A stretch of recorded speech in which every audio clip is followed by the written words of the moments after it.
하나님 말씀은 유다서 1장 9절에서 15절입니다. 유다서 1장 9절부터 봉독합니다. 천사장 미가엘도 모세의 시체에 대하여 마귀와 다투며 논쟁할 때 감히 모욕하는 판단을 내리지 않고 다만 주께서 너를 꾸짖으시기를 원한다라고 하였다. 그러나 이 사람들은 무엇이든지 알지 못하는 것을 모욕하며 이성 없는 짐승들처럼 본능으로 아는 그것 때문에 멸망하게 된다. 그들에게 화가 있을 것이다. 그들은 가인의 길로 갔고 품삯 순리하여 발람의 어그러진 길로 몰려갔으며 고라의 반역을 따라 멸망하였다. 이것이 너희 사랑의 잔치의 숨은 암초들이다. 그들은 두려움 없이 너희와 함께 잔치를 벌이므로 자기만 먹는 목자이고 바람에 날리는 물 없는 구름이고 2번 죽어 뿌리가 뽑힌 늦가을 열매 없는 나무이며 자기 수치의 거품을 내뿜는 바다의 거친 파도이며 떠돌아다니는 별들이니 그들에게 캄캄한 어두움이 영원히 예비되어 있다.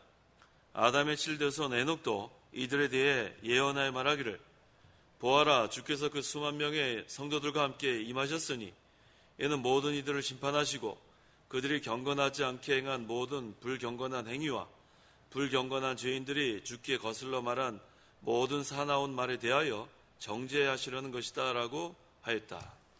15절까지 봉독했습니다.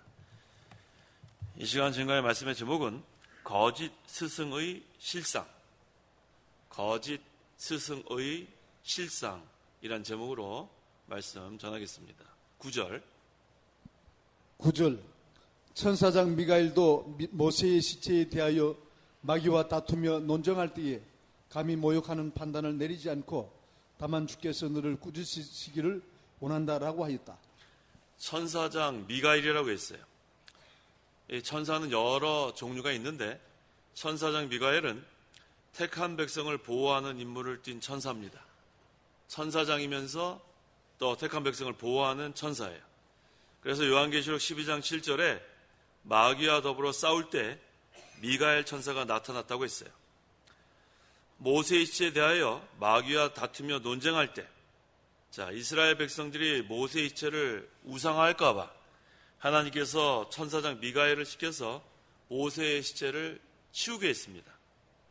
그 모세 그냥 시체 놔뒀으면 그것도 우상화될 염려가 있어서 하나님 치운 거예요. 그때 마귀는 그 일을 방해하면서 지금 미가엘과 다투는 거예요. 미가엘이 모세의 시체를 치웠으므로 모세의 시체는 지금 세상에 없습니다. 신명기 34장 6절 벳볼 맞은편 모압 땅에 있는 골짜기에 묻혔고 오늘까지 그 무덤을 아는 사람이 아무도 없다. 네, 모세의 무덤을 아는 사람이 없어요. 하나님이 미가엘 천사를 시켜서 치워버렸어요. 그때 미가엘 천사가 사탄에게 주께서 너를 꾸짖으시기를 원한다. 지금 미가엘 천사가 마귀를 정죄할 수 있어요. 판결에서. 그런 위치에 있습니다. 하지만 이 미가엘 천사는 천사장이면서 그 권세에 사용하지 않고 주께서 너를 꾸짖기를 원한다. 주님의 권위를 높였습니다. 이거 잘한 거예요. 천사장이라 할지라도 주님의 권위를 높이는 거. 이거 자기 위치를 잘 지키는 거예요. 우리도 마찬가지입니다. 우리가 어떠한 위치에 있든지 하나님의 권위만 높이는 거예요. 하나님만 나타내고 하나님 시키는 대로만 하고. 이 천사장 미가엘이 그거 잘했어요. 10절 그러나 이 사람들은 무엇이든지 알지 못하는 것을 모욕하며 이성 없는 짐승들처럼 본능으로 아는 그것 때문에 멸망하게 된다. 천사장 미가엘도 감히 판결하지 못하는데 지금 사람들이 마음대로 정죄한다는 거예요. 특별히 이성 없는 짐승들처럼 본능으로 사는 사람들이 많이 있고 또 이성을 가지고 사는 사람도 있고, 그런데 어떻든 간에 하나님과 하나님의 말씀을 모욕하다가 멸망당한다고 했습니다.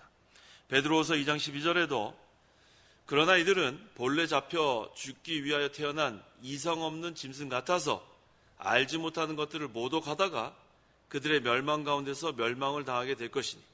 이 베드로후서 2장 12절에도 비슷한 내용이 있습니다. 여기서 이성 없는 짐승들처럼 사는 것, 그러니까 본능으로 사는 거예요. 짐승은 이성이 없습니다. 그러니까 뭐 잡아먹는 거예요.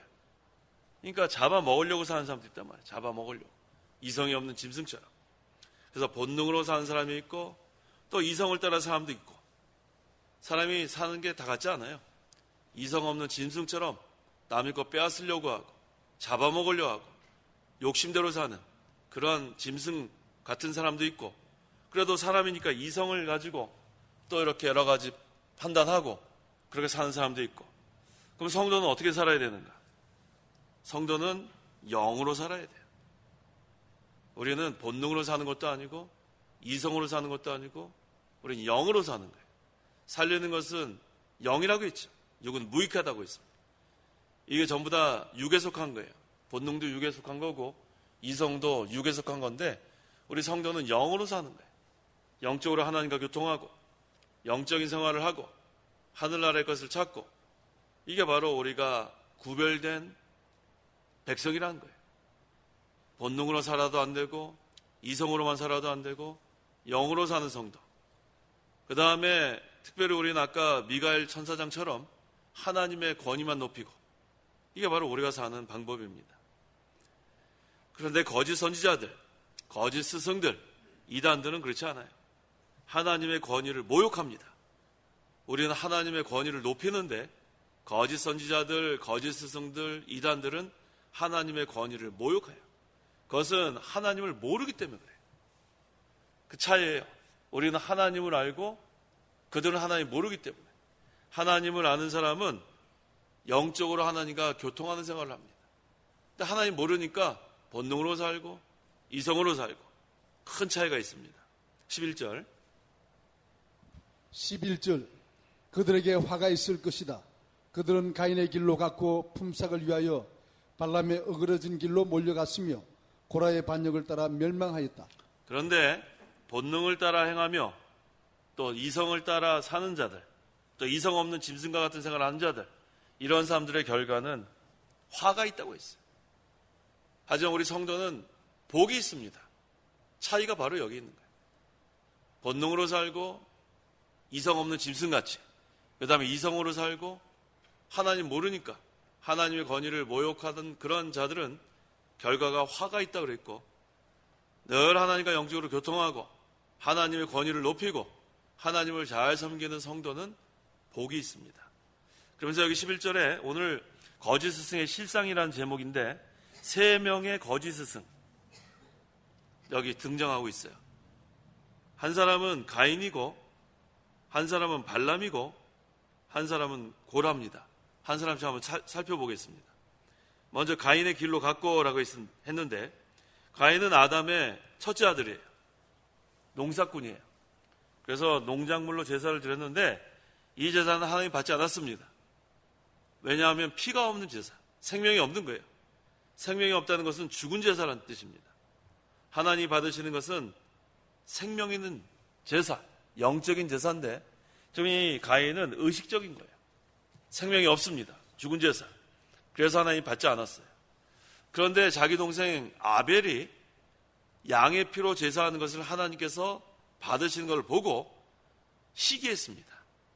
이 시기가 무서운 거예요. 남이 잘 되는 걸 시기하면 그 다음에는 죽이려고 듭니다. 이거 벌써 가인과 아벨 때부터 시작된 거예요.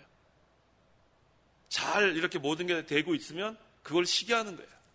그러면 그 다음에는 그걸 빼앗거나 죽이려고 하는 게 바로 이 가인과 아벨 때부터 시작된 거예요. 그래서 이 동생을 시기해서 결국은 죽입니다. 그래서 최초의 살인자가 가인이 된 거예요. 오늘날도 하나님의 말씀을 떠나고 또 의식적으로만 하나님께 제사하면 이 가인의 그 제사처럼 받지 않아요. 하나님께서 받으시는 오늘날은 예배인데 오늘날의 예배는 영과 진리로 하는 예배. 거듭난 자들이 말씀으로 하나님께 예배하는 것. 그것이 하나님 받으시는 영적인 예배입니다. 그런데 가인은 그렇지 못했어요. 죽은 제사를 드렸어요. 자, 또 거짓 스승 두 번째는 누가 나오냐면 발람이 나옵니다. 아까는 가인의 길이라고 했고 두 번째는 발람의 어그러진 길. 하나가 더 붙었어요. 어그러진 길. 발람은 자기의 유익을 위해서 하나님 앞에 옳지 않은 길을 걸어갔어요. 그래서 어그러진 길이에요. 하나님 앞에서 바로 이렇게 가면은 그거는 올바른 길인데 하나님 앞에서 옳지 않은 길을 가면 그건 어그러진 길이에요. 어떤 일이 있었냐면 모압 왕이 발람에게 많은 예물을 보냈어요. 모압에 와서 이스라엘 좀 저주해라. 그럼 너를 존귀하게 해주겠다. 또 네가 원하는 거 다 주겠다.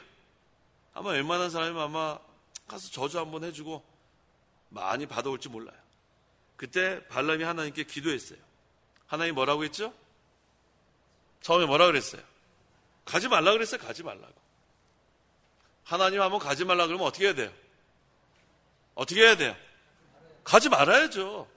뭘 또 기도할 거 없어요. 하나님 한번 가지 말라 그러면은 그 다음에 거기서 멈춰야 돼요. 그런데 또 모압 왕이 또 요청했어요. 그것이 옳지 않은 길인지 알았어요. 벌써 발람은 어그러진 길인지 알았는데 자기 욕심이 생긴 거예요. 원하는 거 다 준다 그러니까. 그 다음에 어떻게 했어요? 또 한 번 기도했어요. 이번에는 어떤 마음을 가지고 기도했어요? 가고 싶은 마음을 가지고 기도했단 말이에요. 다 정해놓고 기도하는 게 무슨 기도예요? 발람의 기도예요. 하나님의 뜻을 찾는 기도가 아니고 자기 욕심에 끌려서 다 정해놓은 거예요. 자기는 가고 싶은 마음이 막 너무 벌써 가득 차가지고 다 정해놓고 기도는 못해요. 기도는 기도할 필요도 없지. 그러니까 하나님께서 발람 그냥 내버려 둔 거예요. 그래서 발람의 어그러진 길입니다. 발람의 기도하면 안 돼요. 발람의 기도는 자기가 다 정해놓은 거예요. 그 다음에 뭘 기도를 해요. 우리 예수님의 기도가 바로 올바른 기도예요. 내 원대로 마옵시고 아버지 뜻대로 되기를 원합니다. 이게 바로 예수님의 기도예요. 자기 원하는 거 다 정해놓고 발람의 기도는 뭐냐면 내가 다 정해놨으니까 하나님 그런 줄 아십시오. 이거랑 똑같은 거예요. 그런 기도 할 필요 없습니다. 하나님 그냥 내버려둬요. 그래서 하나님께서 가라고 하니까 그 다음에는 신이 나서 간 거예요. 오늘날 우리는 발람의 기도하면 안 됩니다. 내 원대로 마옵시고 아버지 뜻대로 되기를 원합니다. 그래서 이 거짓 스승의 대표적인 인물이 첫째는 가인, 둘째는 발람이에요. 가인의 길로 가도 안 되고 발람의 어그러진 길로 가도 안 돼요. 가인의 길은 죽은 제사예요. 죽은 제사. 생명 없는 제사. 발람의 어그러진 길은 하나님 앞에서 자기가 원하는 대로, 자기 욕심대로 가는 길이 바로 어그러진 길입니다. 자, 세 번째 누가 나오냐면 고라가 나옵니다. 이번엔 고라의 반역이에요. 아까는 가인의 길, 그 다음에는 발람의 어그러진 길. 고라가 제일 세죠. 고라의 반역. 고라가 누구냐 하면 하나님 성전에서 봉사하는 레위인이에요. 이거 얼마나 귀한 직분이에요. 하나님 성전에서 봉사하는 레위인. 그런데 무슨 일이 있었냐면 당을 지었어요. 세력 만들면 안 돼요. 세력. 당을 지어가지고 하나님 종 모세의 권위를 업신여기고 반역해서 결국은 하나님께 저주를 받아 땅이 갈라져 거기 삼킴을 당했단 말이에요. 이게 얼마나 무서워요. 한번 볼까요? 민수기 16장 30절. 30절. 그러나 만일 여호와께서 새로운 일을 하셔서 땅이 그 입을 벌려 그들과 그들에게 속한 모든 것을 삼켜 그들의 산채로 솔로 내려간다면 너희는 이 사람들이 여호와를 멸시하였음을 알게 될 것이다. 네. 고라가 지금 이렇게 모세의 권위를 업신여긴 건 교만해서 그래요. 자기는 성전에서 봉사하는 레위인으로서의 자리를 지켜야 되는데 이 지도자 모세한테 덤벼들었단 말이에요. 하나님께서 모세에게 주신 권위가 있고 또 고라에게 주신 권위가 있는 거예요. 하나님께 주신 권위가 다 다릅니다.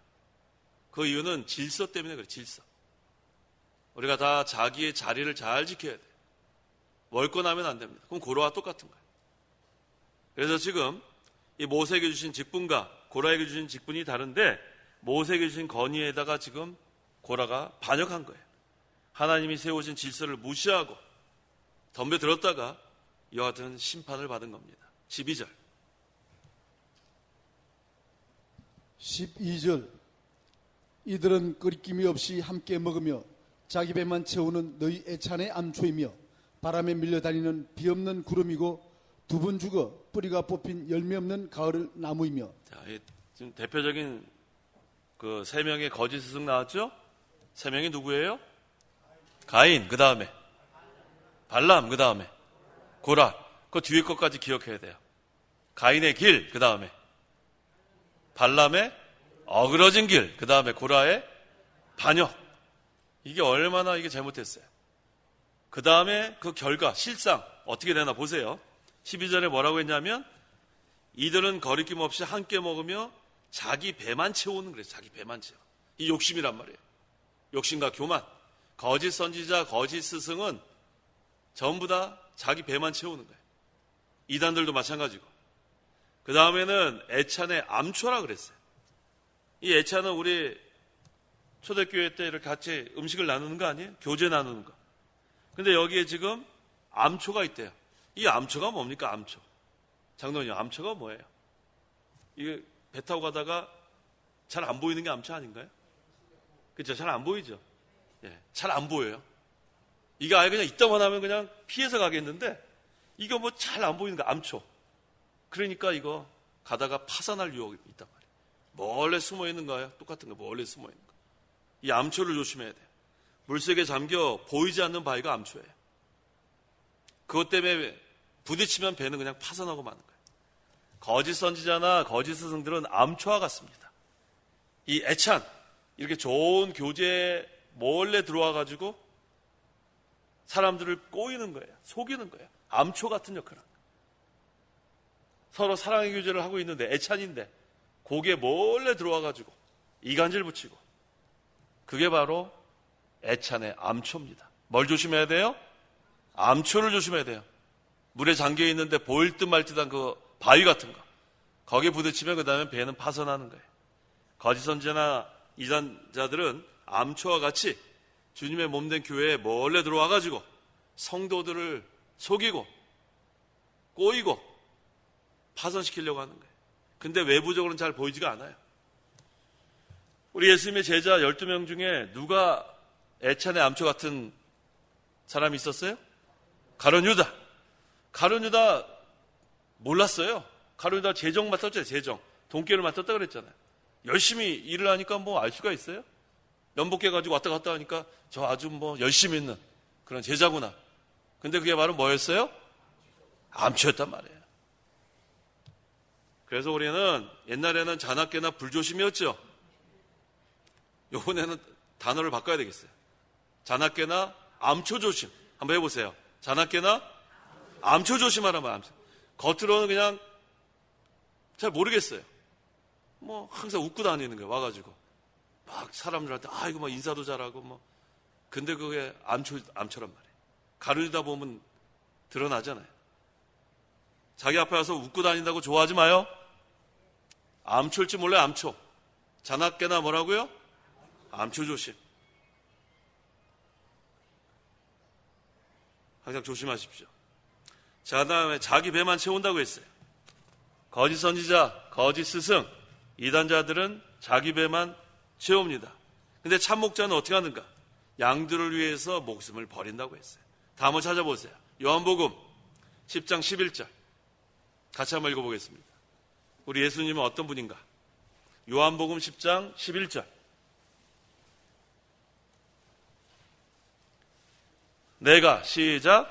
내가 곧 선한 목자이다. 선한 목자는 양들을 위하여 자기 목숨을 내어놓는다. 이 요한복음 10장 11절 이거 요절로 외우세요. 다 외우세요. 내가 곧 선한 목자이다. 선한 목자는 양들을 위하여 자기 목숨을 내어놓는다. 예수님이 목숨 내놨어요? 안 내놨어요? 그러니까 선한 목자예요. 사꾼은 품삯만 받으면 되는 거예요. 죽든 말든 양이 뭐 이리 가서 물어 가든 말든 자기 그냥 일 끝나고 그냥 휙 달아나면 되는 거예요. 근데 선한 목자는 목숨 내걸고 지킨단 말이에요. 그 차이입니다. 예수님은 우리 양들을 위해서 자기 목숨을 내어놓았습니다. 자, 거짓 스승, 거짓 선지자, 이단들은 어떤 자들인가? 바람에 밀려다니는 비 없는 구름이라고 했어요. 비가 없는 구름은 사람 애만 태웁니다. 구름엔 비가 있어야 돼요. 가물어서 지금 비가 와야 되겠는데 구름은 잔뜩 끼었는데 뭐가 안 와요? 비가 안 온단 말이에요. 사람 애를 태우는 거예요. 실망감은 줍니다. 차라리 구름이 몰려오지 않으면 밤에 이슬이라도 내리죠. 근데 뭐 이슬도 못 내리고 그냥 시커멓게 구름만 꼈는데 비는 내리지 않고 곡식에 막심한 손해를 줍니다. 이게 거짓 스승과 거짓 선지자들이에요. 거짓 선지자들은 양떼 먹이지 않아요. 거선들 양떼 먹이지 않아요. 돌아다니는 거예요. 그냥 자기 욕심 채우려고. 거짓 선지자들, 우리 지난번에 거선이라 그랬죠. 거선들이 많아요. 거선들이 자기 배만 채우려고. 양떼들은 뭐 영양식 관심도 없어요. 뭘 그렇게 바빠가지고 어딜 그렇게 다니는지 쓸데없는 짓이나 하고 다니고. 그다음에 2번 죽어 뿌리가 뽑힌 열매 없는 가을 나무라 그랬어요. 거짓 선지자들은 소망이 없는 자들이라는 그런 뜻이에요. 한 번만 죽는 게 아니라 2번 죽어 뿌리가 뽑힌 열매 없는 가을 나무. 아주 소망이 없는 게 바로 거짓 선지자들, 거짓 스승들입니다. 거기는 영적 생명의 역사가 끊어지기 때문에 소망이 없는 거예요. 항상 하나님께서 주시는 그러한 위로와 평강과 기쁨을 누리는 그런 생활을 해야 되는데 이 영적 소망이 끊어지니까 쓸데없는 생각만 하고 돌아다니까 욕심으로 남의 거 빼앗으려고 하고 이게 바로 거짓 선지자들, 거짓 스승이에요. 할 일이 그거밖에 없는 거예요. 양떼에는 관심이 없습니다. 13절 13절 자기 수치의 거품을 내뿜는 바다의 거친 파도이며 떠돌아다니는 별들이니 그들에게 캄캄한 어두움이 영원히 예비되었다. 자, 자기 수치의 거품을 내뿜는 바다의 거친 파도. 자, 바다의 거친 물결이 한번 휙 일어나면 어때요? 거품이 대단하죠? 그런데 조금 지나면 거품 다 없어지면 그냥 아무것도 아니에요. 허황된 거예요. 거짓 선지자들의 말과 행동은 요란한 것 같아요. 뭐 굉장한 것 같아요. 뭐 달려들면은 뭐 큰일 난 것 같아요. 그런데 거기는 영적 생명이 없기 때문에 거품이에요, 거품. 허풍쟁이란 말이에요, 허풍쟁이. 대단한 것처럼 떠들어대고 대단한 것처럼 막 몰려다니는데 거품입니다. 하나님 앞에, 사람 앞에 결국은 수치를 당할 수밖에 없어요. 자기 수치의 거품이라 그랬죠. 그래서 거짓 선지자, 거짓 스승, 이단자들 또 그냥 비슷한 사람들은 다 하나님 앞과 사람 앞에 수치를 당하는 날이 반드시 온다는 뜻입니다. 하지만 참신앙을 가진 성도는 어떤가? 참신앙을 가진 성도는 진동하지 않습니다. 참신앙을 가진 성도는 안정된 영을 가지고 있습니다. 어떠한 환경에서도 흔들리지 않아요. 진동하지 않는 하나님 나라. 히브리서 12장에 나오죠. 진동하지 않는 하나님 나라. 그것이 우리 심령에 이루어지면 되는 거예요. 그러면 어떤 환경에서도 흔들리지가 않아요. 풍랑이 일어도 끄떡없고 지진이 나도 끄떡없고 여러 명이 죽이려고 달려들어도 끄떡없고 끄떡없어요. 왜? 하나님 나라가 이루어졌기 때문에 진동하지 않습니다. 이게 바로 참신앙을 가진 성도의 상태예요. 그 다음에 또 여기 거짓 선지자, 거짓 스승의 최후 캄캄한 어두움이 영원히 예비되어 있다. 결국 거짓 스승, 거짓 선지자, 하나님 나라에 그렇게 대적하는 그러한 자들은 그 속에 마귀가 역사하는 거예요. 마귀가. 근데 마귀가 결국은 무정에 갇히는 것처럼 마귀를 가둬놓는 어두움, 영적 어두움을 그들도 다 갇히게 돼 있어요. 그렇게 되면 회개를 못합니다. 하나님의 백성들은 잘못하다가도 중간에 멈춰서 회개하게 돼 있어요. 왜? 신앙 양심이 있기 때문에. 이게 죄라고 생각되면 빨리 돌이킵니다. 신앙 양심이 견디지 못해요. 그런데 캄캄한 이 어두움, 그 다음에는 분별력 없어요. 신앙 양심이 어디 있어요? 신앙 양심. 겉으로 우리가 봐서 판단하는 게 아니라 그 내적 상태가 그렇다는 거예요. 내적 상태. 겉으로 볼 때는 분별 잘 못하죠. 그런데 그 상태가, 심적 상태가 참신앙을 가지고 있는 성도는 안정된 영이고 진동하지 않는 하나님 나라가 이루어졌는데 이 거짓 스승, 거짓 선지자들의 상태는 캄캄하단 말이에요. 그러니까 무엇이 옳은지 무엇이 그런지 분별도 못하고 그 다음에 회개할 수도 없어요. 자기가 잘못해야 회개한 거 아닙니까? 잘한다는 거예요. 잘한다는 거. 하나님 나라를 대적하는데도 잘하고 있다고 생각하니까 회개를 어떻게 하겠어요? 그건 심령이 캄캄해진 증거입니다. 그 다음에 또 떠돌아다니는 별들. 별들은 원래 궤도가 있어요. 올빗이라 그러는데 쭉 이렇게 별들이 궤도가 있는데 그 궤도가 없이 떠돌아다니는 별을 떠돌이 별들이라고 그러죠. 떠돌이 별들. 이 별은 누구를 상징하냐면 교육자를 상징하는 거예요. 또 지혜 있는 성도. 다니엘서 12장 3절에 지혜 있는 자를 별이라고 합니다. 별은 일정한 위치와 궤도가 있지만 떠돌이 별은 떠돌아다니는 거예요. 쓸데없는 일을 하고 다니는 거예요. 쓸데없는 일. 자기가 해야 할 일은 뒷전에 두고 쓸데없는 일 하는 게 바로 떠돌아다니는 거예요. 거짓 선지자, 거짓 스승들은 진리를 모르니까 진리와 상관없는 일에 시간 다 허비하고 맙니다. 자기 본분도 모르고 자기의 갈 길도 모르고 그냥 어둠 속에서 방황하는 것과 똑같은 거예요. 왜냐하면 심적으로 캄캄해졌기 때문에 분별도 못하고 잘하는지 잘 못하는지도 모르고 그게 참 떠돌아다니는 별과 같습니다. 하지만 참 성도는 어떠는가? 빛 가운데로 걸어가는 거예요. 빛 가운데로. 진리의 빛. 진리가 아니면은 따라가지 않습니다. 빛 가운데로 걸어가면 어떤 것이 옳고 그런 것이 분명히 앞에 보이잖아요. 화나니까. 캄캄하면 우리가 분별 못하지만 이 진리의 빛이 비치면 분별할 수 있어요. 그래서 우리는 성경 말씀에 어긋나는 길은 가지 않는 거예요. 아까 발람의 무슨 길이라고 했어요? 어그러진 길로 가면 안 돼요. 어그러진 길. 우리는 좌로나 우로나 치우치지 말고 진리의 길로 그대로 걸어가. 이게 바로 빛 가운데로 걸어가는 거예요. 그러면은 안전합니다. 또 하나님이 보호해 주십니다. 계속 가야 돼. 그런데 그 길이 마지막 때가 되면 좁은 길이에요. 좁은 길. 많이 걸어갈 것 같아요? 적게 걸어갈 것 같아요? 적어요? 많아요? 걸어가는 수가 적단 말이에요. 왜 적어요? 좁은 길은 길이 협착하고 또 험하고 그거 쉬운 길이 아니에요. 넓은 길은 평탄해요. 누구나 그냥 쑥쑥 지나갈 수 있는데 이 좁은 길은 험하고 가는데 연단도 필요하고 환난도 있고 고난도 있고 근데 이 좁은 길을 들어가려면 연단이 있어야 통과할 수 있는 길이 바로 좁은 길이에요. 넓은 길은 누구나 쑥 지나가요. 좁은 길은 이 연단의 길이기 때문에 이 환난과 고난을 통해서 이 길을 통과할 수 있기 때문에 좁은 길이에요. 그래서 그 길을 가는 사람들은 수가 적습니다. 그 다음에 그 길로 가는 사람들은 환난이 많아요. 고난도 당합니다. 그런데 통과하는 게 중요한 거예요. 통과하는 게. 우리가 잘 기억해야 되는 것은 이 좁은 길이 바로 생명의 길이라는 거예요. 넓은 길을 아무리 지나가면 뭐예요? 거기 생명이 없는데. 연단도 없는데. 만들어지는 게 없는데. 근데 좁은 길은 환난과 고난이 있지만 이 연단을 통해서 이 좁은 길을 쑥 통과하고 나면 그 생명의 길이기 때문에 거기에는 다 하나님께서 원하시는 대로 만들어지고 그 다음에 하나님께서 인정하시고 하나님께서 우리에게 예비하신 상급이 있다. 그 길로 걸어가야 돼요.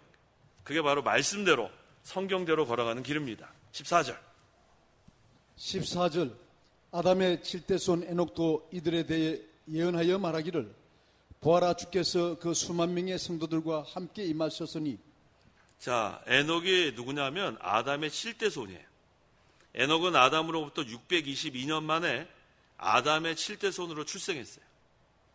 그 다음에 65세부터 300년 동안 하나님과 동행하다가 죽음을 보지 않고 승천한 그런 에녹입니다. 근데 그 에녹이 예수님의 재림과 심판을 예언했다고 했어요. 에녹이 승천하기 전에 주님의 재림과 심판에 대해 예언했다. 그래서 이 구약시대 성도들도 에녹의 예언을 통해 예수님의 재림과 심판을 알고 있었습니다. 주께서 그 수만 명의 성도들과 함께 임하셨으니 라고 했죠. 근데 여기 우리가 질문을 한 가지 해보면 이 에녹의 예언을 본서 저자인 유다가 어떻게 알고 그렇게 했을까? 어떻게 알고 그렇게 했을 것 같아요? 여기에 대한 여러 가지 학설이 있는데 그 중에 하나는 그 성경 외에 외경이 있고 가경이 있어요. 그 가경에는 뭐가 있냐면 에녹서라고 있습니다. 우리는 그거 받아들이지 않아요. 정경으로 받아들이지 않는데 에녹서 1장 9절에 이런 내용이 나와요. 그거 읽어볼 필요 없어요. 그거 다 쓸데없는 거예요. 근데 우리가 지금 이 가경을 정경으로 받아들이지 않는데 유다가 그 에녹스를 인용했을 리가 없죠. 그래서 우리가 이것을 어떤 것을 받아들이면 좋냐 하면 구전으로 내려왔는데, 입을 통해서 구전으로 내려왔는데 그 에녹의 예언을 유다가 성령의 감동으로 기록했다는 설이 설득력이 있어요. 아까 그 가경에 있는 에녹서 1장 9절을 인용했다기보다는 구전으로 내려오는 그 말씀을, 그 예언을 유다가 성령의 감동으로 기록했다는 것이 더 우리에게는 개혁주의에 맞습니다. 뭐 어떤 것인지 우리는 정확히 몰라도 중요한 것은 에녹이 예언했다는 거예요. 그 다음에 유다가 그것을 성령의 감동으로 유다서에 기록했다는 거예요. 그래서 구약에 있는 성도들도 에녹의 예언을 통해서 예수님의 재림과 심판을 알고 있었다는 것. 이건 확실하죠? 그만 우리가 확실히 알면 돼요. 15절. 15절. 이는 모든 이들을 심판하시고 그들의 경건하지 않게 행한 모든 불경건한 행위와 불경건한 죄인들이 주께 거슬러 말한 모든 사나운 말에 대하여 정죄하시려는 것이다 라고 하였다. 자, 이제 예수님께서 재림하시면 심판의 날이라고 했어요. 우리 믿는 자에게는 칭찬과 영광과 존귀의 날이지만 이 거짓 스승, 거짓 선지자, 이 불신자들에게는 심판의 날인데, 첫째 어떤 것을 심판하시는가? 경건하지 않게 행동한 모든 불경건한 행위가 심판받게 돼 있어요. 이게 나와 있죠? 모든 이들을 심판하시고 그들이 경건하지 않게 행한 모든 불경건한 행위, 반드시 하나님께서 심판하십니다. 경건이 뭐예요? 경건. 세속에 물들지 않고 하나님 앞에 사는 게 경건이에요. 세속에 물들지 않고 하나님 앞에 사는 게 경건. 그래서 이 경건하게 사는 것은 심판을 면합니다. 세속에 물들지 않고 하나님 앞에 살면 심판받지 않아요. 그런데 불경건한 것, 세속에 물들고 하나님 떠난 생활, 그건 불경건입니다. 그 다음에 또 어떤 심판이 있냐, 누구에게 심판이 있냐면 불경건한 죄인들이 말한 모든 사나운 말. 우리가 말 조심해야 돼. 말 조심. 어떤 사람은 말을 그냥 막 하는 사람이 있죠. 말이 보통 어디에서 뭐가 나오냐, 마음에 있는 게 나와요. 마음에 못돼 먹은 사람은 못돼 먹은 말을 하게 돼 있어요. 믿는 사람 중에서 욕하는 사람 없어요? 욕하는 사람, 쌍욕하는 사람들, 벌써 그 마음이 벌써 아주 그렇게 악하기 때문에 쌍욕이 나옵니다. 막 눈 째리는 사람 없어요? 눈 째리는 사람, 벌써 마음속에 악하니까 눈을 째려요. 이게 다 마음에서 나오는 거예요. 근데 그렇게 사나운 말들 다 심판받습니다. 마태복음 12장 36절 37절. 36절. 그러나 내가 너에게 말한다. 모든 사람들은 심판날에 자기가 말한 모든 무익한 말에 대하여 신문을 받을 것이나 내 말들로 내가 어렵다는 선고를 받을 것이며 내 말들로 너가 유죄 선고를 받을 것이기 때문이다. 그러니까 우리가 말하기 전에 생각하세요. 그러니까 생각하고 말해요. 생각하고. 그냥 말부터 하지 말고 그 다음에 생각하다가 그 다음에 하지 않는 게 더 좋아요. 생각하다가 이 말을 꼭 해야 되겠는데 하다가 안 하는 게 더 유익할 때가 많아요. 일단 내뱉으면 그 다음에는 못 주워 담아요. 그게 어떻게 주워 담아요? 그러니까 될 수 있으면 말하지 마세요. 자, 입에다 뭘 달아라고요? 자꾸보단 지퍼가 좀 세련되죠. 지퍼를 딱 이렇게 하란 말이에요. 지퍼. 언제 지퍼를 열어요? 밥 먹을 때 열어야지. 밥 먹을 때. 그 다음에는요, 찬송할 때. 그 다음에 꼭 필요한 말을 할 때는 그때는 지퍼를 그 다음에 닫으시란 말이에요. 쓸데없는 얘기 하지 마요. 쓸데없는 얘기. 확인되지도 않은 얘기. 그 다음에 이 사람한테 가서 저 사람 얘기하고 저 사람한테 가서 이 사람 얘기하지 말란 말이에요. 왜 쓸데없는 얘기하면 돌아다녀요? 그래서 될 수 있으면 말하지 않는 게 좋아요. 이게 뭐라 그랬어요? 자기가 말한 모든 사나운 말에 대해서 심판받는다 하지 않았습니까? 그래서 우리는 원망하는 말, 난 비방하는 말, 이런 말 하지 말고 꼭 하고 싶은 말이 있으면 감사하는 말, 격려하는 말, 위로하는 말, 이런 말 하시는 말이에요. 아시겠어요? 이 하나님께 이 사나운 말, 이게 못돼 먹고 거짓말, 이게 제일 나쁜 거예요. 거짓말은 하나님 앞에 반드시 심판받습니다. 하나님은 못 속여요. 사람은 속여도 하나님 못 속여요. 거짓말 다 심판받는 거예요. 그래서 오늘 거짓 스승의 실상에 대해서 증거했어요. 이 거짓 스승과 이 거짓 선지자들, 이단자들, 이 얼마나 말로가 비참합니까? 그래서 우리 참된 성도는 항상 안정된 영을 가지고 우리 심령에 영적 하나님 나라가 이루어지면 항상 진동하지 않는 나라. 그 다음에 우리는 항상 진리의 길을 걸어가야 돼요. 좁은 길, 그 길이 험할지라도 환난과 고난이 있을지라도 거기서 연단 잘 받아서 그 길을 통과해야 합니다. 그게 바로 생명의 길이기 때문에. 그래서 우리가 이 진리의 길을 그대로 가고 이 발람의 어그러진 길로 가면 안 돼요. 발람의 기도, 자기가 다 정해놓고 다 정해놓은 다음에 하나님께 뭐들어 기도해요. 우리는 예수님의 기도, 내 원대로 마옵시고 아버지 뜻대로 되기를 원합니다. 오늘 거짓 스승 3명 나왔죠? 누구였어요? 가인의 길, 그 다음에 발람의 어그러진 길, 그 다음에 고라의 반역. 이거 얼마나 악한 자들이에요. 우리는 그런 자들이라면 안 되고 항상 하나님 기뻐하시는 참성도의 신앙생활 해나가야겠습니다. 기도하십시오. 기도하겠습니다. 하나님 아버지 감사합니다. 우리를 죄 가운데서 구원하여 주시고 이 진리의 길을 걸어가게 하시니 감사합니다. 이 가인의 길, 발람의 어그러진 길, 고라의 반역, 이 거짓 스승과 거짓 선지자들의 최후는 참으로 비참하고 참으로 하나님의 심판이 임한다고 했는데 우리는 끝까지 진실하고 진리의 길을 걸어가고 환난과 고난이 있을지라도 좁은 길을 걸어갈 때에 하나님께서 우리를 연단하셔서 그 길을 통과하게 하시고 이 길이 생명의 길이라 하사오니 끝까지 우리가 진리를 양보하지 아니하고 하나님 주시는 능력을 힘입어서 진리의 길을 걸어갈 수 있도록 저희 교회와 성도들을 붙들어 주시옵소서. 예수님의 이름으로 기도하옵나이다. 아멘.